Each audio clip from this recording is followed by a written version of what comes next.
મુક્તિનો મોટામાં મોટો જો કોઈ ઉપાય હોય તો પહેલો ઉપાય બતાવ્યો છે જ્ઞાન, અને બીજો ઉપાય બતાવ્યો છે તત્વોનું અતિક્રમણ.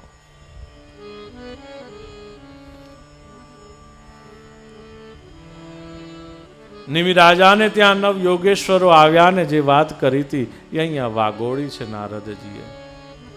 બોલે જેવા જેના નામ છે એવા જેના ગુણ છે. કવિ એટલે જેની વાણી કેવલ ભગવત ગુણાનુવાદમાં વપરાય છે. મન્યે કુતશ્ચિદ ભયમચ્યુતસ્ય પાદાંબુજોપાસનમાત્ર નિત્યમ ઉદ્વિગ્ન બુદ્ધેર સદાત્મભાવાદ વિશ્વાત્મનો યત્ર નિવર્તતે વી. જગતમાં ભય કોને નથી, પણ જો ભય મુક્ત થવું છે તો કેવલ એક જ ઉપાય છે. ભગવાન નારાયણના ચરણ કમલનું અર્ચન તમે કરો, નિત્ય કરો, રોજ કરો. એ ચરણનું અર્ચન કરી અને પ્રસાદી તમે પ્રાપ્ત કરો.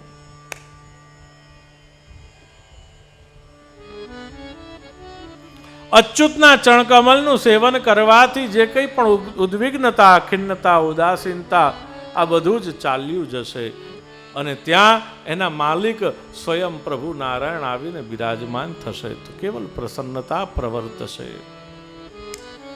માટે કહ્યું કે નિત્ય ભગવાન અચ્યુતના ચરણકમલનું સેવન કરો તો જગતમાં કોઈ પણ પ્રકારનો ભય નહીં રહે.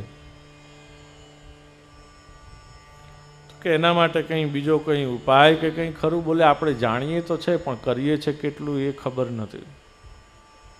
કાયેન વાચા મનસેન્દ્રિયૈર્વા બુદ્ધ્યાત્મના વા પ્રકૃતિ સ્વભાવ કરોતિ યદ યદ સકલં પરસ્મૈ નારાયણાય સમર્પયે તત.